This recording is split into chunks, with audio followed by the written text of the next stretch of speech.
The loss of any unit, ship, aircraft, whatever, during a time of conflict is a tragedy. No two ways about it. But the loss of the Indianapolis has been described as the tragedy of epic proportions because it affected not just the ship or the crew, but the entire US Navy suffered from this. Tragedy of the Indianapolis has its beginning at the beginning of the 20th century, believe it or not, before the Indianapolis was built, when a young naval officer by the name of Ernest King was hauled over the coals by a senior officer for trying to smuggle some women on board a ship in China. Ernest King had a letter of admonition placed on his record, and that is part of this tragedy.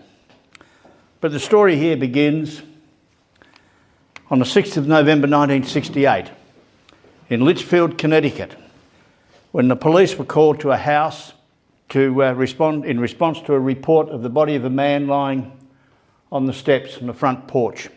When they arrived, they found a man's body lying on the steps. He had died from a single self-inflicted gunshot wound to the head. Neighbours and the gardener told the police that the man was very depressed. He had lost his wife shortly before, but also for the past 20 plus years, he had received a constant stream of abusive and vindictive phone calls and hate mail from people who accused him of killing one of their loved ones. The man was Charles Butler McVay III. He was born into a Navy family.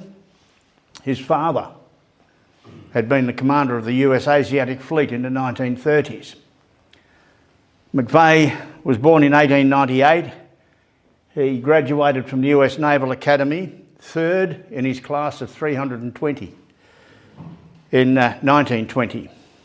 He had an extremely distinguished career, progressed through the ranks. He served in the Office of Naval Intelligence on 2 occasions. He had a number of sea postings, but in late 1943, he was assigned as the executive officer of the cruiser USS Cleveland. The Cleveland was involved in numerous actions in the Pacific during World War II, and McVay distinguished himself as a heroic naval officer who led by example. He was awarded the Silver Star on 2 occasions. He was destined for bigger things, and in November 1944, he was appointed as captain of the heavy cruiser, the USS Indianapolis. The Indianapolis was known as the lucky ship in the US Navy. It was the ship that President Franklin Roosevelt selected to be his mode of transport when he needed to travel overseas. He didn't like to fly. The Indianapolis was fitted out and painted white to distinguish it from all the other ships. She was a big ship for her in the day. She had 9 8-inch guns, 8 5-inch guns, and numerous 40mm and 20mm guns. And of course, during her time in the Pacific, she was fitted with a lot more weaponry. She displaced just over 10,000 tonnes and commissioned into the US Navy in 1932. Throughout her career, as I said, she served as the flagship for Franklin Roosevelt, but she also served in the Pacific, in the Aleutian Islands. Under McVay's command, the ship distinguished itself on a number of occasions. On 31 March 1945, however, she was struck by a kamikaze aircraft off Okinawa, killed 38 of her crew, badly damaged the ship. And McVay was directed to take the ship back to the US Navy yards for repair. The 5th Fleet Navy yards were in Pearl Harbor and San Diego, but they were filled with ships under repair and ships being built. So the Indianapolis had to go to Mare Island Navy Yard in San Francisco. And to do that, she had to transfer to the 7th Fleet. But it was what was called a paper transfer. She didn't go through the whole rigmarole of everything being moved to the 7th Fleet. They just basically moved the file from one pile to another. There you are, you're not in that fleet, you're now in that fleet. During the overhaul and repairs at Mare Island, she was visited by a number of high-ranking officers and civilian engineers. A number of large metal boxes were welded to the deck, and McVay was sworn to secrecy that even he did not know what was in the cargo. But they were told not to mention that the ship had been modified in any way. Did a quick workup and then sailed. Sailed for Tinian, the island of Tinian in the Pacific Ocean, in the Marianas. McVay requested an escort, but was told, no, there are no submarines in the area. You don't need an escort. His only instruction was that he should zigzag if he thought it necessary, to do so at his own discretion during daylight hours. McVay took this to mean that he didn't have to zigzag during hours of darkness. Off they went, heading for Tinian in the middle of the Pacific Ocean. The Americans had a large base on Tinian, a large air base, US Army Air Force base. And when they arrived in Tinian, the boxes were removed. What the crew did not know was that they had just conveyed the atom bombs to Tinian. They were going to be dropped on Japan. They never knew, not even McVay. All he knew was a special cargo. He was told he didn't need an escort and just to proceed straight to Leyte Gulf in the Philippines. So off he went, steaming away at top speed. He really wanted to get there quickly. Now, here's problem number one arose here. When he left Tinian, the ship was no longer with the 5th Fleet, it was now with the 7th Fleet. But no one bothered to tell the 5th Fleet he'd left, and no one bothered to tell the 7th Fleet had been reassigned. So when the Indianapolis sailed from Tinian, it basically disappeared. It didn't exist. On the night of 31 July 1945, the Japanese submarine, the I-58, under the command of Commander Mokitsura Hashimoto, was returning from a patrol in the South Pacific. He had 2 torpedoes left. At about 11 o'clock that night, he spotted what he thought was the USS New Mexico, a large battleship, and he fired the 2 torpedoes at it. One hit the Indianapolis amidships and totally destroyed its electrical power systems. The other one hit the bow and blew the bow off. And the Indianapolis sank in 11 minutes. Crew went into the water. He had a 1,200-man crew. It was estimated around 300 of them were killed during the attack. So around 900 men went into the water. The problem was no one knew where they were.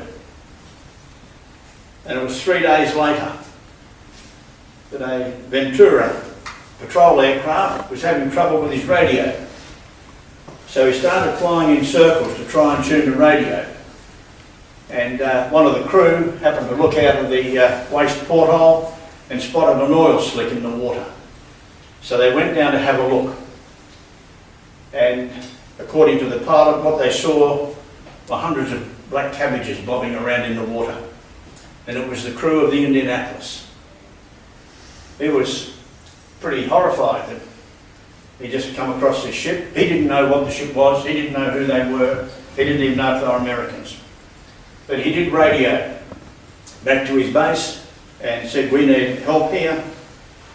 And he dropped a couple of life rafts, that's all he had on board, and headed back to base.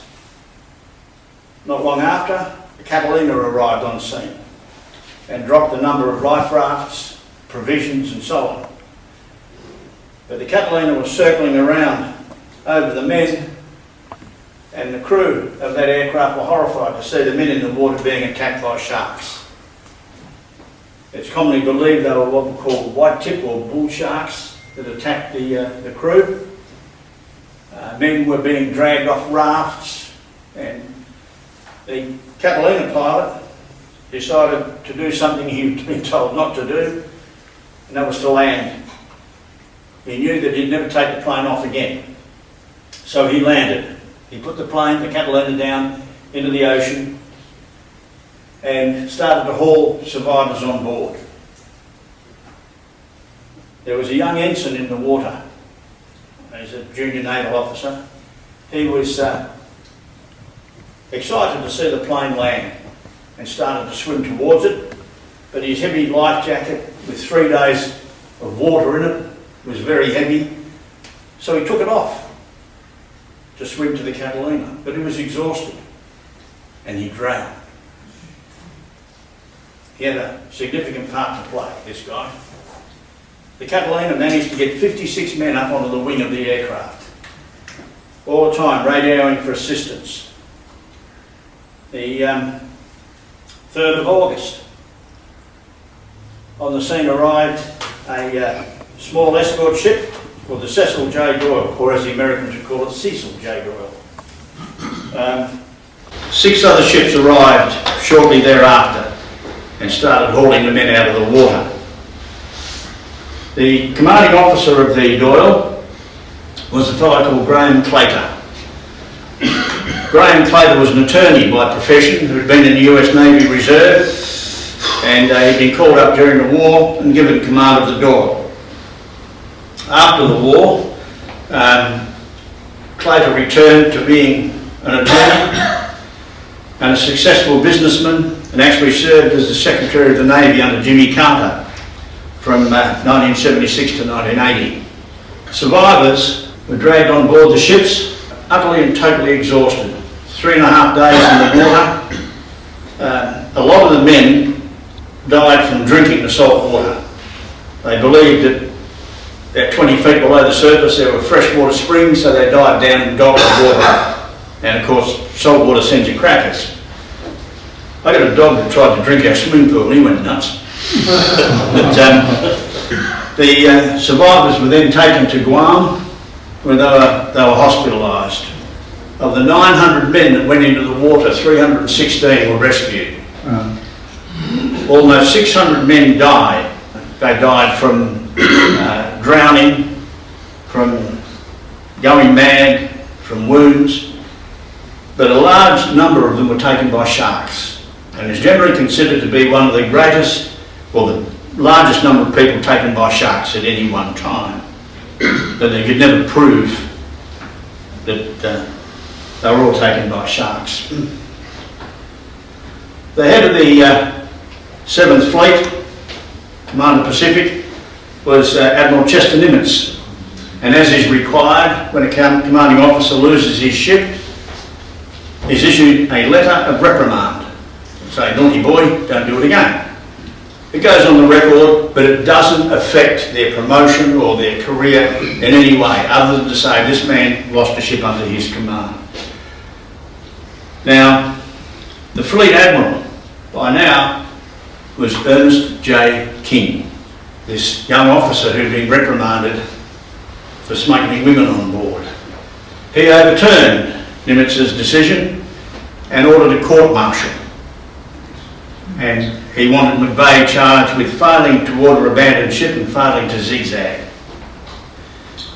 It will go down in history that McVay is the only naval officer ever to be court-martialed for losing a ship to an act of war. King, however, had another motive.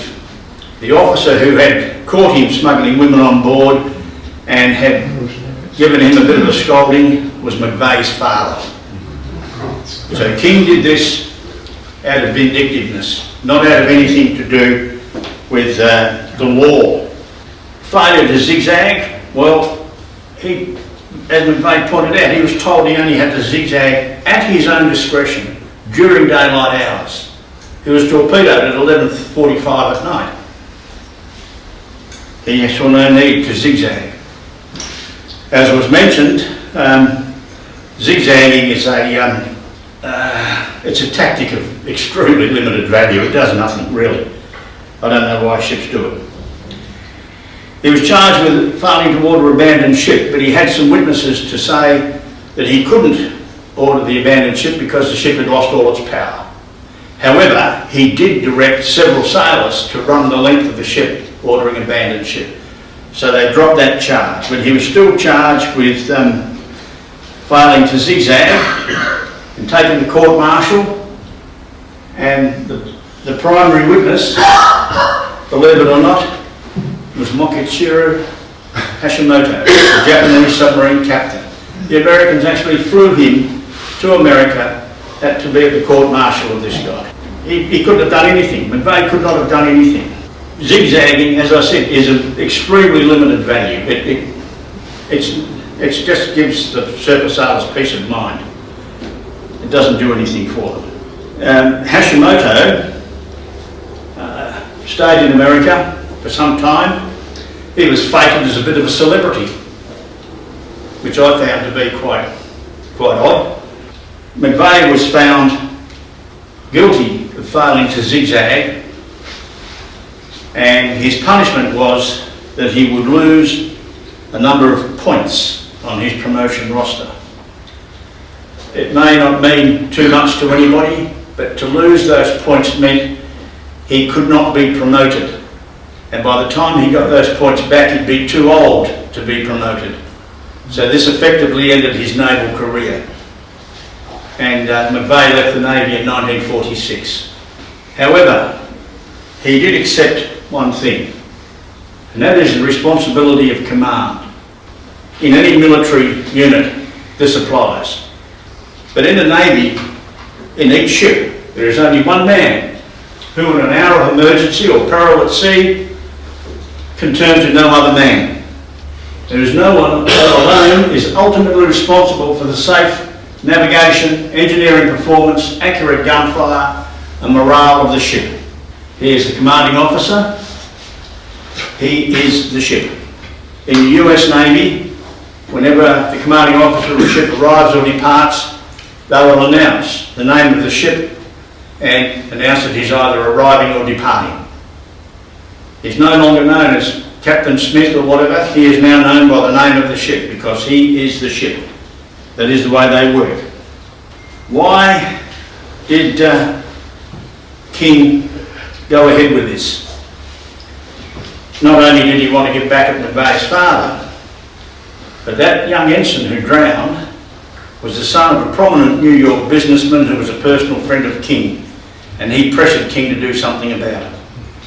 So McVay was made the scapegoat. Indianapolis Memorial in Indianapolis, Indiana, has the list of all the men who were lost. On the obverse is an image of McVay, and that was erected by, believe it or not, the crew, surviving crew members of the Indianapolis. In 1996, a young schoolboy named Hunter Scott was tasked with writing an essay on some historical event that occurred in the US over the years, and he wrote about the Indianapolis.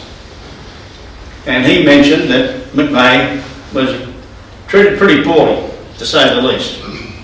His father gave a copy of the essay to his local congressman, who took it to Washington DC, and President Bill Clinton decreed McVay be exonerated, issued a pardon. Small relief for him. There have been 2 USS Indianapolises in the US Navy since. First was the nuclear submarine, 1980 to 1998, and the second is what's called a littoral combat ship that entered service in 2019. On those ships is the letter of exoneration issued by President Clinton. McVay's 2 sons headed up an investigation, and they were basically put down simply because it was considered they didn't want to deal with this issue anymore. It's finished, let's put it to bed. So Charles McVay, basically died in vain. And his two sons, who are both now passed on, were very bitter to the very end.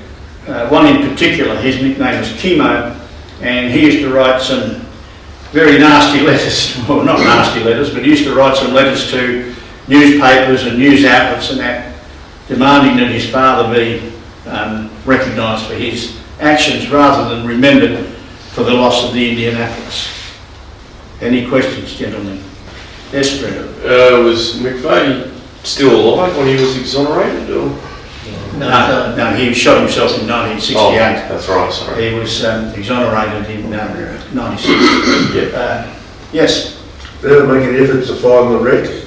Oh, they know where the wreck is, yeah. It's in 13,800 feet of water, so they're not going to dive on it. But they have sent an ROV down to have a look at it. And yeah, apparently at the time it was doing 17 knots, and with the bow gone, it just drove straight into the ocean. Yeah, it was going pretty fast when they hit, and in the middle of the night, dark. Yes. What ultimately happened to the Japanese submariner? Hashimoto. Hashimoto was so enraged by what had happened, he left the Japanese Navy and he became a Shinto monk. He died at the age of 98. He obviously carried that on his conscience for the rest Very of his much life. so. He was only doing his duty, but to be roped into this sort of, well, circus was too much for him. No, can't do this. Yes? You see that he was right by, all the hate mail and the phone calls, etc. from people. Was that from the general public or was that? That was from families? family members. They would, particularly on the anniversary of the sinking of the Indianapolis, they'd telephone him, abusive phone calls, hate mail, everything. How did that get to that? Because surely the survivors, did they have a different story to tell about the McVay, or was that? Well, the survivors cared about him, yes. When the Submarine Indianapolis commissioned in 1980, there were about 40 survivors still of the Indianapolis, and they actually approached the commanding officer of the submarine and asked him if he could do something, but he couldn't do anything. I mean, he's a naval officer. Captain of the submarine, a pretty junior sort of guy, you're not in the hallowed halls. How is King regarded as an admiral? Well, he was the fleet admiral, which means he was the top joke, the capo di tutti capo. He was grossly disliked by many men because he had a vindictive nature, as can be seen. So Yes, sir. The ship went down very quickly. Was it too top heavy? I mean, they were loading a lot of guns on towards the end of the war, and also was there a distress signal? He couldn't get a distress signal off because the first torpedo destroyed his power supplies. He had no power at all. Everything went out. Was it the master hit by the submariner who directed two torpedoes at two critical points? Well, in those days, the torpedoes were straight runs, so he would have just aimed at the middle of the target and put two out, probably about a 3-degree spread, something like that. But he certainly had no hassle getting two away. Yes, sir. I've got his book, Hashimoto's book, and he said that he fired 6, but they also launched 2 Kitons in the attack. Well, I've not heard of that. I do know he was returning from the patrol, and the research that I've done said that he was carrying 2 torpedoes. He only had 2 left. As to Kitons, well, who knows? He may not. I don't know. But he certainly never launched Kitons. Yeah, if he only had 2 weapons, as I'd led to believe, he was still carrying the full complement of Kitons. He had sunk some ships in the South Pacific, so he wouldn't have had a full complement of weapons. But he'd, with the approach of, they spotted the Indianapolis quite early on. Yes. And it was coming straight at them. Yes. So he had went down and they had plenty of time to actually, it appears, to plan the Yes. Yeah. Now, coming straight at you, and I understand this, I've read parts of this as well. If a ship's coming straight at you, you do what's called a down the throat shot, and you can only fire 3 weapons at it. One is to hit it, and the other 2 are in case it turns either way.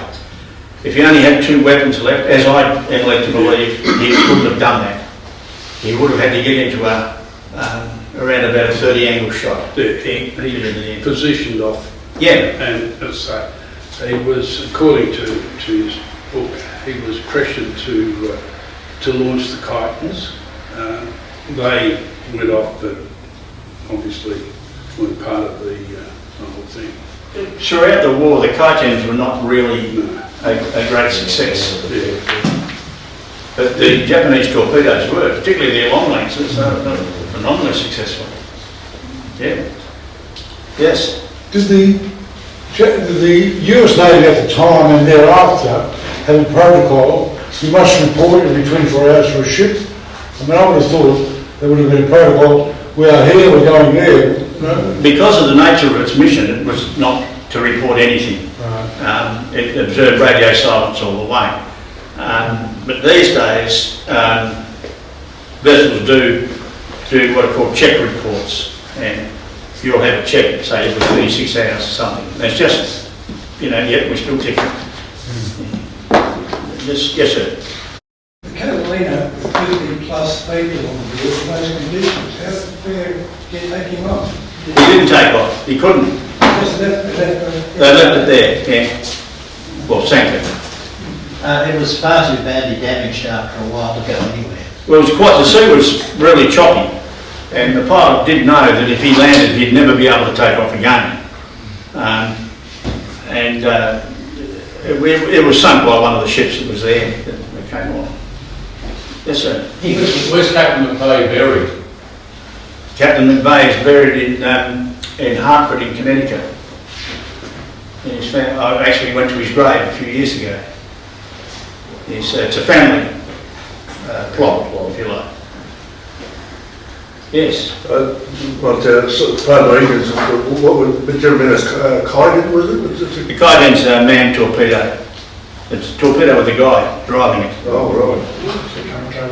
I can't see him having, or even bothering to use the Kiton. They were not particularly successful. Well, he sank it at a reasonable range, I think about 6,000 yards. Yeah, so But in his book, he talks that previously the Kitons had wanted to be deployed, I think it was down at Guam, and they didn't have the chance. Yes. And they were returning back to base. And he says that they approached him and finally he put 2 of them in. The Kitons were pretty fanatical people. And there have been reports where they were actually physically assaulting the commanding officer of a submarine to put him ashore, let us go. Didn't one of those guidance go into Sydney Harbour and sink HMAS Coral? No, that was just a midget submarine. Big submarine, is it? Yeah, midget submarine, yeah. Many submarines and manned submarines are different. Yeah. Oh, Yeah. Oh, yeah. The I-class submarines were quite big submarines. yeah. Yes, sir.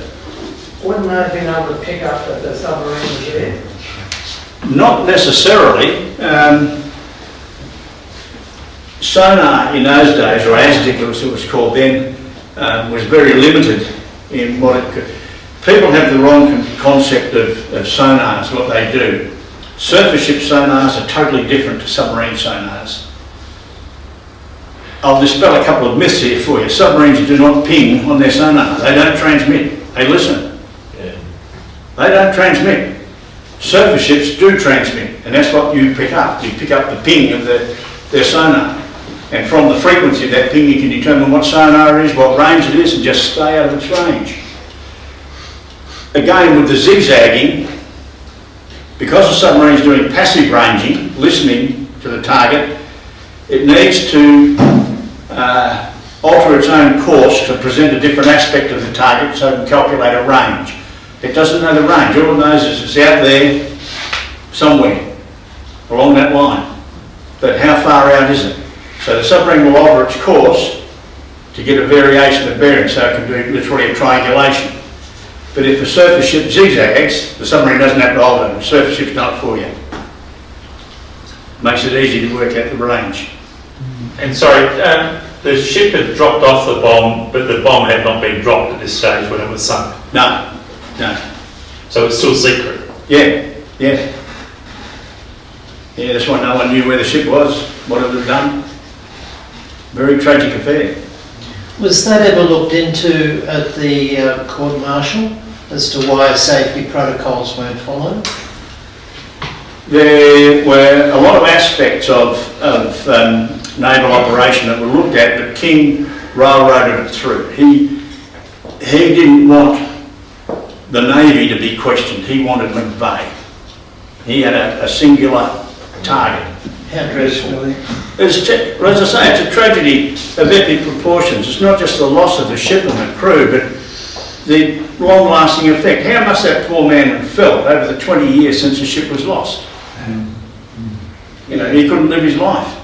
Yes. Terrible. Terrible. Well, he wouldn't be the Did he first. work after he left the Navy? Yes, he had been quite efficient and knowledgeable within the Office of Naval Intelligence, and he actually worked for several intelligence agencies, including the CIA. Well, But he was basically marking time. now, any further questions, or are we going to give the poor man a rest? Well, Gary, that was excellent. Filled in a lot of, I think most of us know a little bit about the name, apart from the name of the ship, the particular incident, but now you filled in many gaps and we're very grateful for that, and it was extremely well presented. Well, this is one of those stories a lot of people have heard of, and some people think they know it, but it's like Winnie the Pooh. Everybody thinks they've read it and they really haven't.